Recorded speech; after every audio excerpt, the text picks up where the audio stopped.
Hello friends, आप सभी लोगों को हमारा क्रांतिकारी जय भीम प्रणाम नमो बुद्धाय। आज एक छोटी सी बात है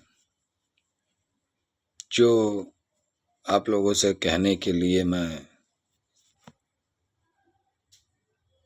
आया हूँ। बड़ा शर्म और बड़ा दुख होता है जब ऐसी बातें समाज में उठती हैं। मेरठ में एक कांड होता है, हम उसको किसी भी जाति से नहीं लेंगे। मेरठ में जो कांड होता है, शीतल बिटिया का जो कांड होता है, बलात्कार करके उसकी हत्या कर दी जाती है और लोग उस पे भी अपनी राजनीति सेंक रहे हैं। कहाँ गए योगी आदित्यनाथ? अलीगढ़ में भाषण दे रहे थे। लखनऊ में जब अलीगंज में कोचिंग सेंटर में जब आग लगती है और आनन फानन मंच से भाषण देकर वो चल देते हैं कि अभी मुझे तुरंत निकलना होगा। और हमारे समाज में आए दिन बहन बेटियों के साथ दुराचार अत्याचार हो रहा है। योगी जी खामोश हैं। योगी जी आज तक किसी भी पीड़ित परिवार से मिलने नहीं गए। क्यों भाई? अब इसको पार्टी से जोड़ा जाए, जाति से जोड़ा जाए, कैसे भी जोड़ा जाए, उस बिटिया के साथ हत्या होने के बाद जब उसका परिवार वाले जब उसकी न्याय की, उसके हक की, उसके अधिकार की, दुराचारियों को सजा दिलाने के लिए जब लड़ाई करने के लिए जब कलेक्ट्रेट ऑफिस का घेराव करते हैं, आंदोलन कर, शांतिपूर्वक प्रदर्शन चल रहा था, मैंने भी वीडियोस देखे हैं, कोई विद्रोह नहीं था उसमें। उसके बाद अविनाश पांडे जी क्या करते हैं, गाली देते हुए चले आते हैं और थप्पड़ों की बारिश कर देते हैं। क्यों भाई? कौन सा कानून पढ़ के आए एसएसपी महोदय? ये किसी के ऊपर भी, किसी भी जाति का, किसी भी समुदाय का, किसी भी पार्टी का कोई भी पर्सन हो, हाथ उठाने का राइट इनको किसने दे दिया भाई? एसएसपी महोदय, आप एक बात जान लीजिए, आप जनता से बड़े नहीं हैं। पहली बात, आप ये जान लो कि ये जो जनता है ना, सिर्फ आपकी वर्दी की, आपके सम्मान की लाज करती है।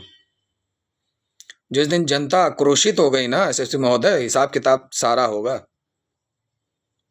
शर्म आनी चाहिए आपको। आपके घर में भी बहन होगी, आपके घर में भी बेटी होगी, आपके घर में भी माँ होगी, आपकी भी पत्नी होगी। शीशे में खुद को शीशे के सामने खड़ा करके आईने में खुद से सवाल करना, अगर तुम्हारी माँ बहन बेटी के साथ एसएसपी महोदय अगर ऐसा होता है तो तुम क्या करोगे? मुझे इस बात का जवाब दे देना तुम। और मैं कहता हूं, ठीक है, कि आपको लाइन हाजिर, हमें आपका लाइन हाजिर नहीं चाहिए, हमें आपका तबादला नहीं चाहिए, हमें आपका सस्पेंशन ऑर्डर नहीं चाहिए, हमें आपका टर्मिनेशन चाहिए। आप जनता के सेवक नहीं हो, आप नेताओं के जूते चाटने वाले, तलवे चाटने वाले अधिकारी हो। किसके आदेश पे आपने उसके ऊपर हाथ उठाया? उसके बाद उसको पुलिस गाड़ी में बैठाने के बाद आप इतने आक्रोशित हो गए, अपना आपा खो बैठे कि उसको आप गाड़ी में मारने चले गए। क्यों भाई? मैं पूछता हूं, ये जनता कहां जाएगी? पीड़ित कहां जाएगा? आए दिन पीड़ितों के साथ अत्याचार हो रहा है, माँ बहन बेटियों के साथ अत्याचार हो रहा है, कोई सेफ नहीं है। अगर वो शिकायत करने आपके पास जाता, आप एफआईआर नहीं लिखोगे, मुलजिम को पकड़ोगे नहीं, अगर मुलजिम मिल भी गया तो आप उसके साथ मिलकर राजनीति करके मामले को सेटलमेंट करने की कोशिश करेंगे। उसके बाद अगर पीड़ित पीड़ित परिवार या उसमें अगर कुछ समुदाय के लोग अगर मिल करके अगर धरना प्रदर्शन करें, अपने हक अधिकार की आवाज़ उठाने के लिए अगर लड़ाई लड़ें, तो आप उसके ऊपर लाठीचार्ज कर दोगे। क्यों भाई? आप उसके ऊपर फर्जी मुकदमे कर देंगे। क्यों? आप एक चीज मत भूलिए, संविधान सबके लिए बराबर है, ठीक है। और मैं एक बात स्पष्ट बता दूं शासन प्रशासन के हर एक पर्सन से कि आप जब तक नौकरी में होते हैं, मैं सच बता रहा हूं, तब तक आप तानाशाह होते हैं। नौकरी चली जाने के बाद आपकी खुद की एफआईआर थाने में नहीं लिखी जाती, ये होती पुलिस प्रशासन वालों की एक्चुअल वैल्यू। आप जनता के हितैषी हो नहीं सकते, विचारधारा नहीं है, क्योंकि आप वो नौकरी में जब आते हैं तो आप नौकरी नेताओं की करने के लिए आते हैं, कभी सत्ता पक्ष की, कभी विपक्ष की। मैं पूछता हूं एसएसपी महोदय या प्रशासन का या नेता का कोई भी माँ बहन बेटी बीवी किसी के साथ अगर अत्याचार होता है, भाई बता देना क्या क्या ऐसा उस समय उस दर्द को तुम कैसे महसूस करोगे। सारे नेता खामोश हैं, योगी जी कभी नहीं बोले। मेरठ में अभी इससे पहले कांड हुआ था एक बिटिया के साथ, उसकी मां को फरसे से काट दिया, योगी जी खामोश हैं। फिर शीतल बेटी के साथ, बहन के साथ रेप होता है, मार दिया जाता है, योगी जी खामोश हैं। क्यों भाई? आप खाली वोट लेने के लिए बने हैं, मंदिर मस्जिद के लिए बने हैं। आप ही की सरकार में शेड्यूल कास्ट की बहुजन समाज के साथ इतना अत्याचार हुआ योगी जी, कौन देगा जवाब इस बात का? क्योंकि आप तो सीधी बात जानते हैं, प्रशासन को आगे कर दो, जाओ लाठीचार्ज कर दो। क्यों? सड़क पे माहौल ना बिगड़ने पाए। सबसे ज्यादा अगर शासन का दुरुपयोग अगर किसी सरकार में अगर हो रहा है तो भारतीय जनता पार्टी की सरकार में, एकदम स्पष्ट बता रहा हूं। प्रशासन का सबसे ज्यादा अगर दुरुपयोग किसी ने किया है, हमारे इंडियन कॉन्स्टिट्यूशन का अगर किसी ने सबसे ज्यादा अगर गलत इस्तेमाल किया है तो भारतीय जनता पार्टी की सरकार ने। और ये बात कहने में मुझे 1% भी कोई सोचने की जरूरत नहीं है, 1% भी मुझे हिचक नहीं है। अपराध, जितना अपराध मैं बता रहा हूं, देखने की सिर्फ जरूरत है कि अब अविनाश पांडे के साथ, एसएसपी महोदय के साथ, मेरठ एसएसपी के साथ मुझे सिर्फ ये देखने की जरूरत है कि सरकार क्या एक्शन लेती है, जितने उच्च अधिकारी हैं उस पर क्या एक्शन लेते हैं। मैं सच बता रहा हूं, आप इस चीज को कभी नहीं रोक पाएंगे, कभी नहीं रोक पाएंगे। एक नहीं, मैं कितनी घटनाएं आपको बता दूं। हर बार पीड़ित को दबाया जाता है, कभी पीड़ित के साथ प्रशासन नहीं खड़ा होता, हर बार पीड़ित को दबाया जाता है। दोषियों के साथ मिलकर मामले को शट आउट करने की कोशिश की जाती है, सुलह कर लिया जाता है, प्रशासन इन्वॉल्व होता है, कुछ नेता इन्वॉल्व हो जाते हैं राजनीतिक तौर पे। क्यों? आप सभी लोग को मैं बता दे रहा हूं कि अपनी बेटियों के हाथ में, मैं सच बता रहा हूं, बेलन रोटी बनाने के लिए भले मत सिखाइए उसको, लेकिन अपनी बहन बेटियों को, अपने घर की महिलाओं को अपनी रक्षा हेतु सशक्त बनाइए।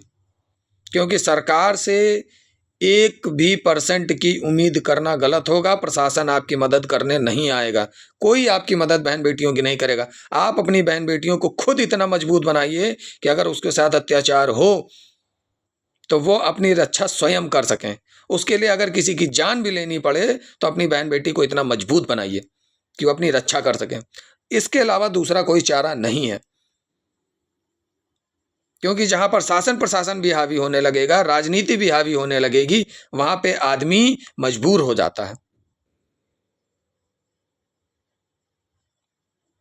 माता फूलन देवी के साथ दुराचार ही हुआ था। हथियार उठाने पे प्रशासन ने ही मजबूर किया था, उसके बाद वो डाकू बनी। एक बात और ध्यान कर लो कि जो लोग मेरठ वाले मामले पे राजनीति कर रहे हैं, मैं कहना नहीं चाहता अपने मुंह से, तमाम ब्राह्मण समाज के मैं कमेंट देख रहा हूं, वीडियोस देख रहा हूं कि जो वहां धरना दे रहा था, मारा गया, बहुत अच्छा हुआ, मारा गया। बहुत सुनो, भरत तिवारी जब अभी बिहार में मारा जाता ना, एक भी बहुजन उसके खिलाफ आवाज नहीं उठाता है। विनय कुमार रावत ने उसके समर्थन में आवाज उठाई। ठीक है, तो जो मारा गया अगर उसके लिए आप आवाज़ उठा रहे हो ना, तो आप एक बार बिल्कुल राइट टाइम होकर सोचिएगा कि अगर आपके घर की भी बहन बेटी हो सकती थी। आप लोग इतने निर्दयी हो गए हो। किसी की बहन बेटी के साथ अत्याचार हुआ है, किसी के घर पे, किसी के परिवार पे दुखों का पहाड़ टूटा है, और ये ब्राह्मण समाज के लोग कह रहे हैं कि वो जो धरना दे रहा था मारा गया, सही हुआ, अविनाश पांडे ने बहुत सही किया उसके साथ। कहाँ गई भाई आप लोग की मानसिकता? आपके घर में माँ बहन बेटी नहीं है? आप भी सोचिए, आपके घर में भी माँ बहन बेटियां कोई सेफ नहीं है, सब अनसेफ हैं। जिस हिसाब से भ्रष्टाचार बढ़ता जा रहा है, अपराध बढ़ता जा रहा है, बलात्कार बढ़ते जा रहे हैं, आज की डेट में ये कह पाना बहुत ही मुश्किल होगा कि हमारे घर की महिलाएं सेफ होंगी। और आप लोग सिर्फ जातियों में लड़ो, सिर्फ जातियों में। कि वो भीम आर्मी का है, वो धरना देने गया था, मारा गया, सही हुआ। वो समर्ण आर्मी का मारा गया, सही हुआ। वो ब्राह्मण है, मारा गया, सही हुआ। छत्री मारा गया, सिर्फ आप इसमें लड़ो, क्योंकि इससे ऊपर आप लोग सोच नहीं सकते। गलत के खिलाफ आवाज उठाने की हिम्मत नहीं है आप लोगों में। शर्म आनी चाहिए आप लोग को।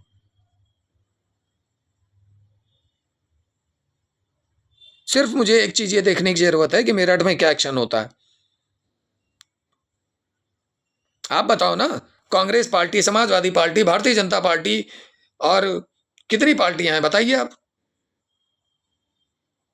उत्तर प्रदेश में मौजूदा सत्ता में भारतीय जनता पार्टी। आप बताइए, एक सांसद, एक विधायक, एक मंत्री, कौन गया उस बेटी के घर मदद के लिए? कौन गया शासन प्रशासन में उसकी मदद के लिए? बताइए आप।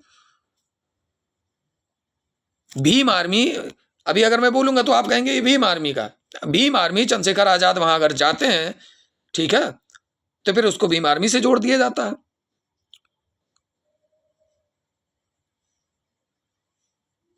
हर जाति, हर समाज के लोगों से मैं बता रहा हूं, किसी के अत्याचार दुराचार के साथ, उसके परिवार के साथ, उसके पीड़ित परिवार के साथ अगर आप खड़े नहीं हो सकते हो, तो मैं बता रहा हूं कि राजनीति करना उसके परिवार के साथ बंद कर दीजिए। चंद्रशेखर अगर वहां जाता है तो चंद्रशेखर राजनीति करने नहीं जाता है, वो उसके घर की, परिवार की पीड़ा को बांटने जाता है, उसके हक अधिकारों के लिए लड़ने जाता है। अगर आपके अंदर हिम्मत है तो आप भी आइए, शासन प्रशासन से लड़िए। अगर कोई निर्दोष के ऊपर मुकदमा है, आप भी आइए, उसको मदद करिए। लेकिन नहीं आएंगे आप।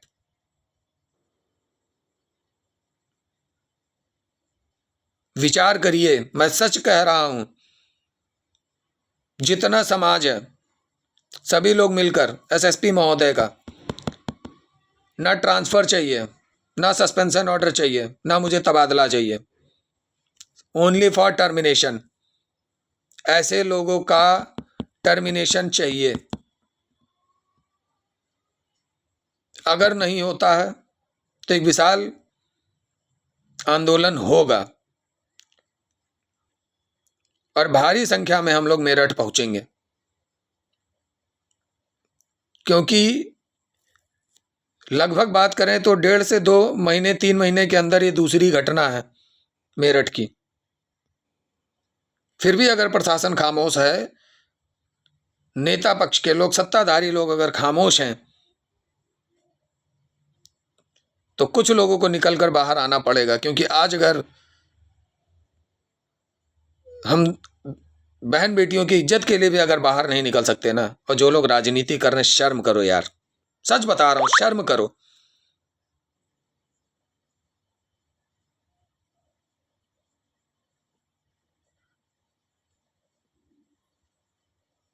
विचार करना आप लोग।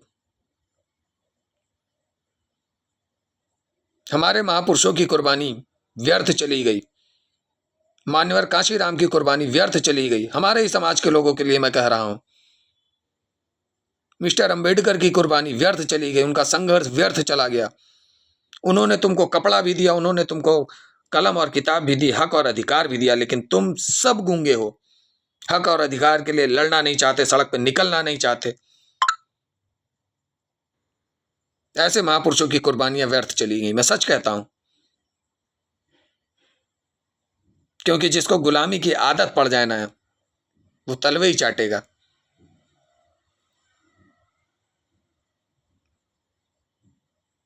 आप सभी लोगों को हमारा विचार करिएगा। आप सभी लोगों को हमारा क्रांतिकारी जय भीम, जय भीम।